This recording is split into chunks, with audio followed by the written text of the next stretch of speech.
There's no doubt about it. We love our dogs.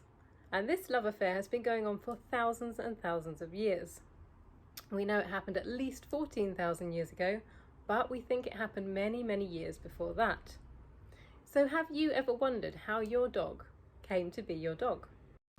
There are 34 species of Canidae around the world.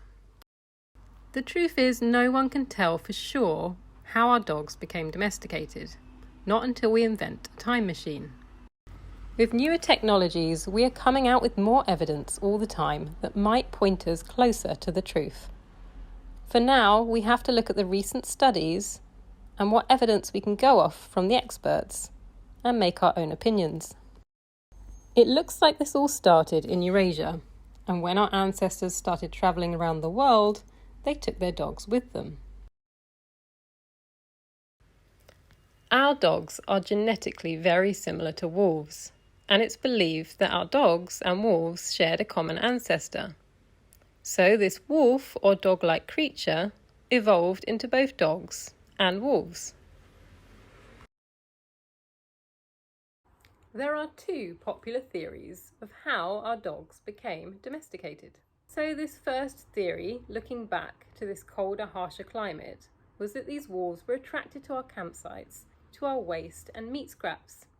Eventually we might toss the bolder wolves a couple of scraps, therefore they'd survive better with us and stick around more. Perhaps the shyer wolves would go off and become better hunters, therefore evolving into the wolves we know today. The second theory is that we had slightly more involvement in this domestication process. Perhaps out of curiosity, or we had another plan, or we just were looking for a pet. We found a litter of wolf cubs, and we raised them. This might have happened once, or it could have happened in a few different campsites. Those wolves then grew up, and we started to see the benefit of them, perhaps as guard dogs or as hunters. So we started to breed more of them. Knowing wolves today, we probably wouldn't have got near some of the puppies, but we would have got close to the ones that were perhaps tamer or showed more friendly traits. Therefore, it was those genes that would have been passed on to the next generation. Either way, the concept is the same. The process of domestication is those friendlier animals passing on their genes to the next generation, and then along the way even picking up mutations such as curly tails, floppy ears, and white patches. We've seen evidence of this happening more recently in a fox fur farm where they were looking to make the foxes tamer. Yes, it's a horrible situation, but it does teach us a lot about the process of the evolution. Perhaps it happened faster because the foxes were already tame, but it gives us the concept of how quickly those variants can change. So now we had this dog-like creature, and by having this friendlier animal around, we would start to see the benefits. Perhaps it was from guarding our camps, or maybe it was hunting with us. Either way, we could probably hone in on those traits and create better hunters, faster hunters, by breeding those ones together.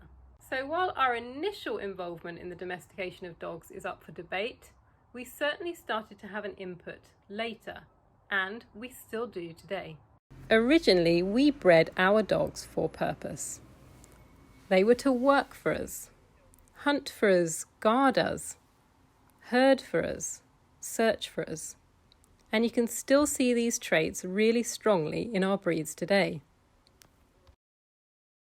It's why you often see a lot of behaviour problems developing. These dogs were bred to work, and they were bred to do specific tasks. And if they aren't able to do those tasks, they often get bored, frustrated, and a little bit confused.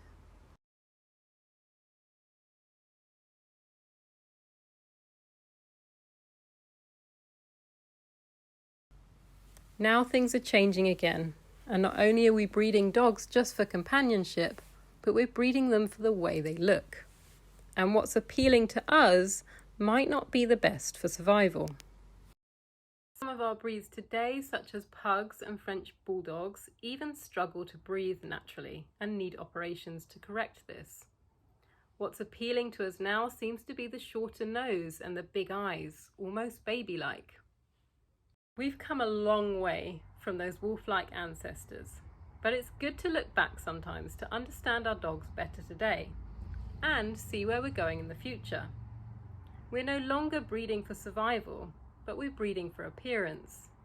We're almost going against the natural course of evolution. It's certainly something I think we need to consider. So why is all this important when it comes to training your dog?